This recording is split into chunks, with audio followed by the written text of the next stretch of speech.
আসসালামু আলাইকুম। আশা করি ভালো আছেন। আজকে একটা ভিন্ন প্রসঙ্গে আসছি। এসএসসি পরীক্ষা তো শেষ। তো আপনার সন্তান এসএসসি পরীক্ষা দিয়েছে। তো এখন আপনার সন্তানের তো এই প্রায় ২.৫ মাস, ২ থেকে ২.৫ মাস পরে পরীক্ষার রেজাল্ট দিবে। এখন এই ২-২.৫ মাস আপনার সন্তান কী করবে? কারণ আপনার সন্তানের জন্য একটা খুবই গুরুত্বপূর্ণ বিষয়। যেহেতু দীর্ঘ একটা সময় সে অবসর থাকবে।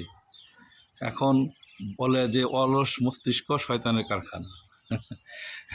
গুরু মুরব্বীরা যা বলে কথা কিন্তু মিথ্যা না, যে অলস মস্তিষ্ক শয়তানের কারখানা।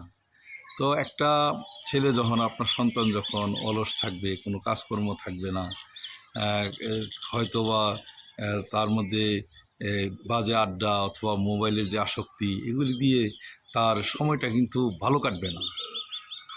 বরঞ্চ এখন আমি অভিভাবক হিসাবে চিন্তা করতে পারি যে আমার সন্তানকে এই অবসর সময়টা কিভাবে সে কাজে লাগানো যায়। এই জন্য আমার পক্ষ থেকে পরামর্শ থাকবে যে আপনার সন্তানকে আপনার সন্তান, বিশেষ করে আপনার ছেলেকে আপনি আল্লাহর রাস্তায় তাবলিগ জামাতে পাঠিয়ে দিন। এটা হলো আমার পক্ষ থেকে পরামর্শ। কারণ কি? কারণ হচ্ছে তাবলিগ জামাত যে সাধারণ মানুষের জন্য একটা মাদ্রাসার মতো, এটা কিন্তু সর্বজন স্বীকৃত সারা বিশ্বে। তাবলিগ জামাত সারা বিশ্বে যে সকল লোকজন মাদ্রাসায় পড়াশোনা করে নাই, অথবা দিনকে প্রতিষ্ঠিত করার জন্য এবং নিজের জীবনে দিনকে কিভাবে প্রতিষ্ঠিত করবে, কিভাবে আল্লাহর হুকুম মানবে, নবী সাল্লাল্লাহু আলাইহি সাল্লামের তরিকা মতো চলবে, এই জন্য কিন্তু তাবলিগ জামাত হচ্ছে একটা ট্রেনিংয়ের একটা স্থান। এই জন্য আপনি আপনার সন্তানকে তাবলিগ জামাতে পাঠাতে পারেন, বিশেষ করে 40 দিনের জন্য পাঠাতে পারেন। আমিও কিন্তু 1996 সালে এসএসসি পরীক্ষার পরে তাবলিগ জামাতে গিয়েছিলাম। আমার সাথে ডাক্তার ময়নুলও গিয়েছিল। তো এই যে তাবলিগ জামাত, এটা কিন্তু কোনো আসলে সাধারণ একটা রাস্তা না।